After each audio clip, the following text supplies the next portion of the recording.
pas si on va entendre. Il y a du vent et il y a des voitures. Ok.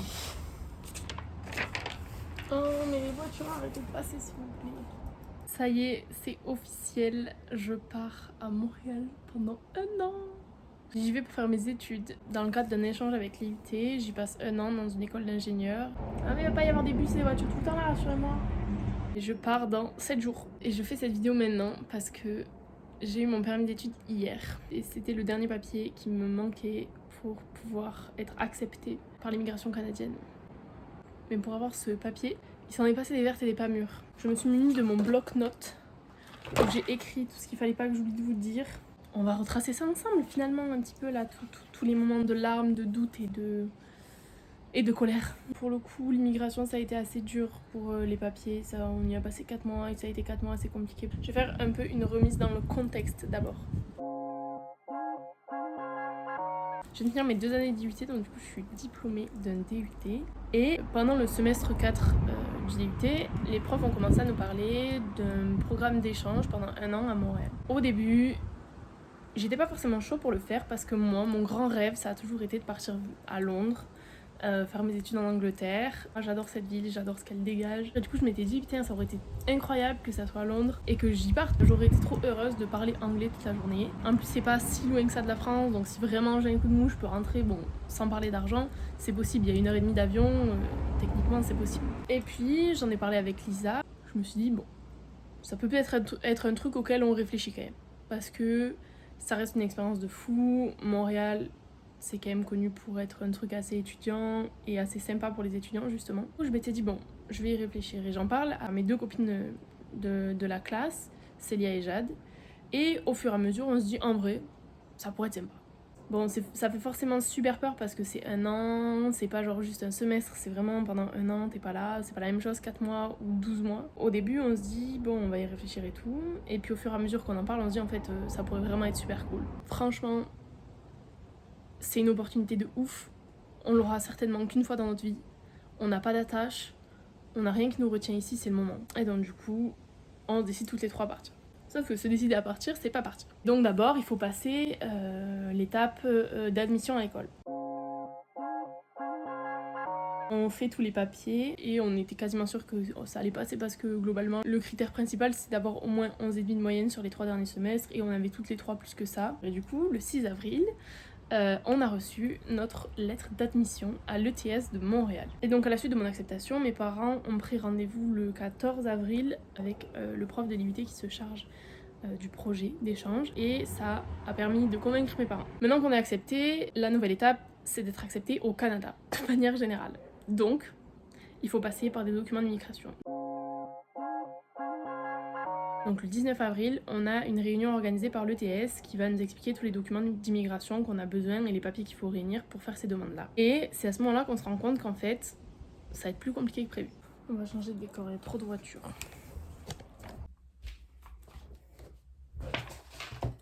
Après la réunion avec l'ETS, on se rend compte qu'il va nous falloir 2 papiers principalement pour pouvoir passer la douane au Canada. C'est le CAQ, donc le certificat d'acceptation au Québec, je crois qu'il s'appelle comme ça, et un permis d'études. Le problème, c'est que on est sur des délais très longs. Le permis d'études, officiellement, c'est à peu près un délai de 12 semaines, donc 3 mois. Le CAQ, c'est à peu près 3, 4, 5 semaines. Sauf que pour pouvoir demander le permis d'études, il faut avoir le CAQ. Ça fait qu'en tout, on en a à peu près pour 4 mois en faisant toutes les demandes si tout se passe bien. Donc là, on se rend compte qu'on est début mai, on va faire les demandes et qu'on n'a pas le droit à l'erreur. Parce que s'il y a un refus, on n'aura pas nos papiers à temps. On commence un peu à stresser et à se dire ok, ça va peut-être être encore un peu compliqué avant de pouvoir arriver au Canada. Le premier document à demander du coup c'est le CAQ. Dans le CAQ, il faut dans les papiers d'identité, etc. Mais il faut aussi une preuve financière. La preuve financière, c'est juste la preuve comme quoi on a suffisamment d'argent pour subvenir à nos besoins pendant 1 an sans avoir besoin de travailler, étant donné qu'on va au Canada pour étudier et pas pour travailler. Et donc là, s'enchaîne 15 jours à négocier et à harceler la banque tous les jours pour avoir ce papier. Donc la banque a mis 1000 ans à nous donner les papiers et du coup ça a un peu retardé ma demande de CAQ par rapport aux filles. Je finis par faire cette demande de CAQ le 21 mai. Ça veut dire qu'il nous reste, donc on va dire juin, juillet, août, 3 mois pour avoir et le CAQ et le permis d'études. Là, ça commence à devenir un peu plus stressant. Ce qu'on essaie avec les filles, c'est de pas attendre de recevoir notre CAQ pour faire notre demande de permis d'études. On se dit on va faire la demande maintenant. en mettant à la place du CAQ le justificatif comme quoi on l'a demandé et une explication pour dire que voilà, que les délais nous permettent pas d'attendre de recevoir notre CAQ et que du coup on le rajoutera à notre dossier dès qu'on l'aura. On fait le même jour, le 21 mai, la demande et du CAQ et du permis d'études. Pour le permis d'études, il y a une autre chose à faire, c'est faire les données biométriques. Les données biométriques, c'est relevé d'empreintes et une photo pour vérifier les antécédents judiciaires, il me semble. Pour faire cette photo et ces empreintes digitales, il n'y a que 2 centres en France, il y en a un à Lyon, un à Paris. Célia décide d'aller les faire à Lyon et moi et Jade on décide d'aller les faire à Paris.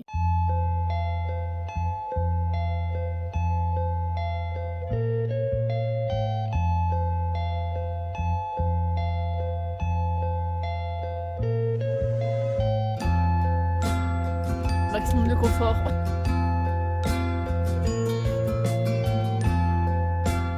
Mesdames, Messieurs, l'équipe Intercité vous souhaite une bonne nuit. Merci, vous aussi. Ok, unboxing des kits de voyage. C'est quoi? C'est des mouchoirs. C'est plus gros qu'un paquet de mouchoirs de base où il y en a 8. Oh, c'est... Oh, trop bien, je suis refaite. Des réglables et tout, Mimi. Oh, il y a des boules de caisse.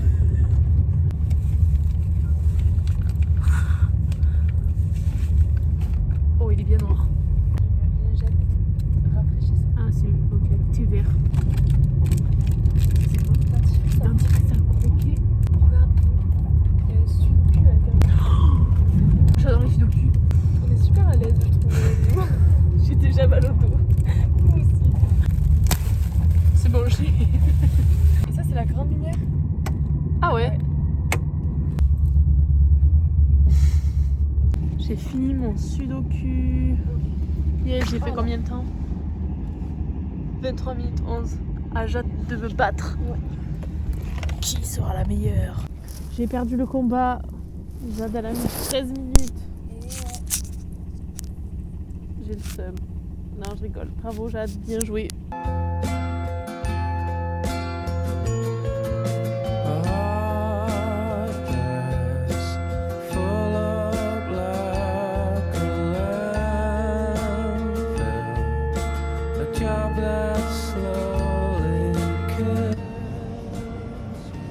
Miam miam miam, ça a l'air super bon. Ça c'est à moi et c'est ça. J'ai dû dire pain au chocolat. Là on y arrive au rendez-vous. Ils vont nous vérifier ce que ça va. J'ai oublié, je me suis rendu compte que j'avais oublié mon passeport à l'appart en fait. Du coup j'ai que ma carte d'identité. Donc on croise les doigts pour que la dame elle dise oui quand même, parce que sinon j'ai fait aller-retour à Paris pour rien. Et là je pleure, c'est le vlog du drame. Et il fallait le passeport. Je sais pas comment je vais faire. Je suis vraiment boulée, je vais trouver une solution. Je vais essayer de voir si je peux pas m'envoyer mon passeport par la poste en lettre prioritaire et dormir ici cette nuit et revenir demain avec le passeport. Je sais pas. Jade vient de partir pour faire ce rendez-vous là. Je pense qu'elle va essayer de voir si elle peut pas voir avec la meuf, si c'est pas possible de passer quand même. Je suis un peu déprimée parce que genre c'est un rendez-vous important et que déjà dans les dates on est limite. Si en plus de ça je retarde, ça va être vraiment compliqué. J'espère qu'on va trouver une solution.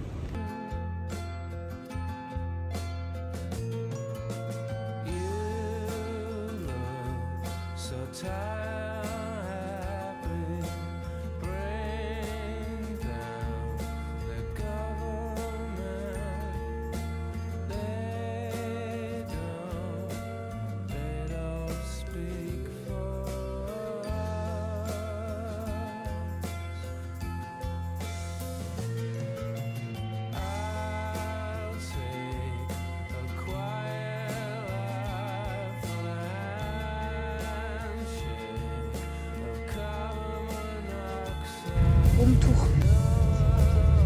Très rapide finalement. Fin du room tour. Donc là c'est mon premier aller-retour à Paris et je vais être amenée à aller en faire un autre vu que j'ai pas pu faire mes données biométriques. En rentrant je reprends rendez-vous etc. et je réussis à prendre rendez-vous pour le 29 juin. Avant mon rendez-vous, j'ai des nouvelles de mon CAQ et je reçois une intention de refus. C'est-à-dire qu'il manque quelque chose ou il y a quelque chose qui n'est pas en ordre et il nous laisse la possibilité de rajouter des documents et il réanalyse notre dossier. Ça permet de ne pas repayer un CAQ. Moi, ils me disent que ma preuve financière est insuffisante, alors que je ne l'ai pas mise. Or, je sais très bien que ma preuve financière est suffisante et je suis quasiment sûre de l'avoir mise, mais bon, je sais que ça arrive de mal analyser les dossiers, donc je rajoute quand même ma preuve financière et je repars pour un délai de 3 semaines, un mois avant d'avoir une réponse. Entre temps, le 29 juin, je pars à Paris pour faire pour la deuxième fois mes données biométriques. Il doit être 8h45, quelque chose comme ça. Je suis en train d'attendre devant le bureau où je vais faire mes données biométriques parce que j'ai rendez-vous à 9h35, je suis un peu en avance. Je suis ultra stressée, j'ai trop peur que ça se passe mal. Parce que là, si on me dit non, je peux pas aller à Montréal. J'espère que ça va bien se passer. Et honnêtement, si ça se passe pas bien, je sais pas ce que je fais, je sais pas comment je réagis, je sais pas comment je vais gérer le truc du tout, je sais pas. Donc, j'ai énormément de tout. J'ai très peur parce que si je vais pas à Montréal, je sais pas ce que je fais en fait l'année prochaine. La dernière fois que j'en ai pris, j'étais à New York, c'était il y a genre super longtemps, c'était en 2019 avant le Covid. Donc là j'ai pris Capricha à la fraise. C'est bon.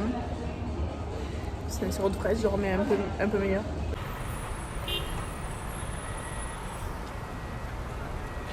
Pour manger sans payer trop cher, j'ai pris un tout go dans une boulangerie. J'ai payé genre 6 €, je sais pas combien il y a dedans, mais il y a une fortune. J'ai la taille du sac, genre, il est énorme comparé à ma main. Dedans, il y a plein de petits pains là, je vais commencer à manger le pain, mais il y a un pain au raisin, un croissant, une chocolatine. J'ai un petit dessert comme ça là. Il y a genre à manger pour 3 personnes, je suis toute seule, faut que je me trimballe ça dans le train et tout. Un plaisir. Mais surtout, j'ai pas de couvert, donc pour la salade, c'est pas pratique.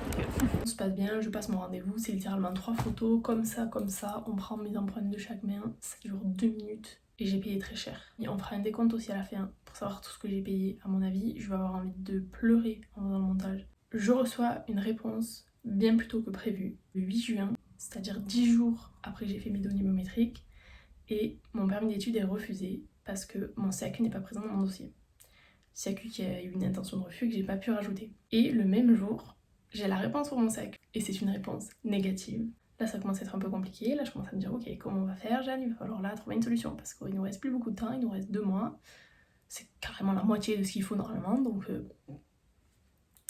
on va se dépatouiller. On perd pas espoir. Avec ma mère, on regarde mon dossier et on se dit, c'est pas possible. C'est pas possible, il a été mal analysé, là c'est scandaleux. On va faire une demande de réexamen du dossier. Et pour ça, il faut envoyer des documents par la poste. Il faut envoyer une lettre où on explique pourquoi selon nous c'est censé passer. Et on a payé une blende pour l'envoyer à l'international, etc. Et en fait, au bout de 2 semaines, on voit qu'ils l'ont toujours pas reçu au Canada. Et donc du coup, pour mettre toutes les chances de notre côté, on décide quand même de refaire une demande de CAQ. Le permis d'études, je l'ai complètement mis de côté parce que je sais que j'ai besoin de mon CAQ pour faire mon permis d'études, sinon ça sert à rien, je vais repayer pour me le refaire refuser parce que j'aurai pas le temps de le remettre dedans. Donc, le permis d'études, pour l'instant, je le mets de côté, je me concentre sur le CAQ. Cette fois, je vérifie tout. Et je me rends compte que dans ma première demande, ce qui manquait, c'était pas la preuve financière, c'était l'attestation de soutien financier. C'est juste une attestation que ma mère signe en disant c'est bien moi qui vais subvenir aux besoins de ma fille quand elle sera là-bas. Il manquait juste ça. Je vous jure. Donc on fait tous les papiers en ordre. Je vérifie tout. Je vérifie une première fois, hop, il y a tous les documents. Après je vérifie une deuxième fois en cochant sur une liste, hop, il y a tout. Je vérifie une troisième fois en réouvrant chacun des documents que j'ai mis pour être sûre d'avoir mis le bon truc. Hop, c'est bon. Je me dis, là, c'est obligé de passer. J'appuie sur valider. J'envoie ma deuxième demande de CAQ. Je la fais le 22 juillet. 2 semaines, c'est cool. Je pars à Lisbonne avec ma famille. Et le samedi où j'arrive à Lisbonne, je reçois un message qui me dit on a bien reçu vos documents. Et ça veut dire que dans la semaine, ils vont analyser mon dossier et je vais avoir ma réponse. Je me dis trop cool, ça a été plus rapide que prévu. Ça veut dire que je vais avoir 1 mois pour demander mon permis d'études. Ça peut passer. On croise les doigts. Ça peut le faire. Il me semble que le mercredi, je reçois enfin la réponse de mon CAQ. Et contre toute attente, elle est négative. Je reçois une intention de refus. C'est la 4e fois qu'on me refuse quelque chose. J'ai eu 0 nouvelle positive de la part du Canada depuis le début des démarches. Il n'y a rien qui allait. À chaque fois que je faisais une demande, on me l'a refusée. Et là, mentalement, ça commence à vraiment devenir compliqué. En plus de ça, je comprends pas pourquoi ils me l'ont refusé. Parce que cette fois, c'est pas une question de soutien financier, etc. C'est vraiment, vous n'avez pas assez sur votre compte pour que ça marche. Or, j'ai mis 2 fois plus que le montant minimum qui est demandé. Donc là, il est 1h30 du mat quand je reçois ça. C'est un peu genre, il n'y a rien qui va. J'essaye de dormir un peu. À 8h, je me réveille, j'ai les yeux grands ouverts, impossible de me rendormir. Je décide d'aller faire les magasins pour me changer les idées. Je suis là, je pleure dans le Zara. Tout va bien. Bon les gars, encore une mauvaise nouvelle parce que ça ne s'arrête jamais. J'ai très mal dormi cette nuit. Donc hier soir à 1h en vérité, je vois que j'ai un mail du SEC. J'ai vérifié 3 fois tous les documents que j'ai mis dans mon putain de dossier. Et donc là, je viens de recevoir une intention de refus de mon CAQ parce qu'il n'y a pas d'argent financier. Mais c'est même pas qu'elle n'est pas suffisante ou qu'elle n'est pas conforme ou quoi, c'est qu'il n'y a pas le document. Et je viens de vérifier et le document il y est. Mais en fait ça me prend la tête, j'ai quasiment pas dormi cette nuit et donc du coup il fallait que je sorte. Donc là je vais aller faire les magasins. Je sais même pas si je vais acheter des trucs, mais honnêtement, en fait je suis hyper démunie, je sais plus quoi faire, je sais plus quoi faire. S'ils ont mal analysé mon dossier, mais je vais péter un plomb. On est là, on paye 100 balles, c'est la deuxième fois que je paye 100 balles pour ça. Il s'agirait de 4 putains de PDF de savoir les lire. Sur ma preuve financière, il y a marqué que j'ai 33 000 $ canadiens sur compte en banque. Le minimum requis, c'est genre 15 000. Pourquoi vous me faites chier? Pourquoi vous me dites tout le temps que ça va pas? C'est insupportable en fait. En fait là, mentalement, je suis épuisée. J'en peux plus. J'en peux plus. T'es là, tu t'investis, ça fait plus de 3 mois, les gars. Ça fait plus de 3 mois que j'y suis sur ce putain de truc du Canada et ça n'avance pas. Et j'ai mauvaise nouvelle sur mauvaise nouvelle. Ça va jamais mieux et il n'y a jamais rien qui s'arrange. Il n'y a jamais une bonne nouvelle pour te redonner de l'espoir. Moi, je pensais le plus dur, ça allait être de convaincre mes parents et me faire à l'idée que j'allais pouvoir passer un an en France et que ça allait être de moi envers moi le plus dur et pas que ça allait être la putain de paperasse. Enfin, je savais que ça allait être compliqué dans le sens où non mais voilà, les administrations, on sait que c'est pas une partie de plaisir. Mais je pensais pas que ça allait être compliqué, au point de débourser autant d'argent, autant de temps, autant d'énergie, là j'en veux plus, je suis épuisée. Je rentre au Airbnb et je vérifie quand même que j'ai mis tous les bons documents, que tout est en ordre, etc. Je vérifie tout. Je vais les appeler, je vais péter un scandale. Il y a tout qui est en ordre, c'est la 4e fois qu'on me refuse mon truc, il s'agirait de me donner une réponse positive à un moment donné. Moi je suis là, je fais des demandes, j'en peux plus en fait. J'en peux plus, mentalement j'en peux plus, je suis à bout. J'ai besoin qu'on me dise que ça va passer. Donc le lendemain j'appelle parce que bon évidemment c'est aux heures canadiennes, ils ne travaillaient pas ce jour-là, gna gna gna, bref. Le jeudi j'appelle le Canada et je leur dis comment ça se fait que vous m'avez refusé mon truc en fait. Donc là j'ai un garçon au téléphone qui est très gentil avec moi. On regarde ensemble donc le dossier, lui il a pas accès à mon dossier mais je lui explique ce que j'ai fait, les papiers que j'ai mis, etc. Et il me dit qu'effectivement selon lui c'est censé passer. Il me dit qu'il va mettre un message sur mon dossier à l'intention de la personne qui s'en occupe, comme ça quand elle va réexaminer mon dossier, elle va voir que selon lui c'est censé passer. J'essaie de voir avec lui s'il y a un délai, il sait pas me dire, il y a beaucoup de demandes en ce moment, il peut pas me dire si ça va prendre 2 jours ou 3 semaines. Je sais pas, donc je suis un peu dans le flou. C'est un peu la déprime parce que je me dis c'est sûr que ça va prendre super longtemps. Ça va me retarder encore plus, déjà que j'ai pas le temps d'avoir des retards. Et contre toute attente, le 4 août, quand l'avion se pose pour notre retour de Lisbonne, je vais regarder sur mon dossier et je vois que mon CAQ a enfin été accepté. Donc première réponse positive par rapport au Canada, ça fait plaisir, ça fait du bien, ça soulage. Et il faut savoir que j'ai déjà pris mon avion parce que les prix montent super vite. J'ai pris mon avion pour le 1er septembre un peu avant. Et donc en tout, il me reste à peu près 1 mois avant le décollage de l'avion. Donc là je commence un peu à reprendre espoir, mais beaucoup de stress parce que mine de rien j'ai pas un très gros délai devant moi et il va falloir que ça passe. Là j'ai pas le droit à l'erreur. Là par contre s'il y a une erreur c'est terminado, on n'en parle plus. Et donc le 6 juillet, je fais ma deuxième demande de permis d'études, je repaye. Donc du coup le 6 août, je fais ma deuxième demande de permis d'études et je prie tous les dieux et que toutes les planètes soient alignées pour que je reçoive mon document à temps. Et après des semaines d'attente et à commencer à réfléchir à un plan B pour si jamais ça marche pas et à vraiment stresser, hier, le 24 août, j'ai reçu ma réponse positive pour mon permis d'études. J'ai envie de pleurer, c'est rien passé encore. Je viens de recevoir un mail, j'arrive pas à parler. Mon profil pour ma demande de permis d'études a bougé. Mon cœur est pas à 3000.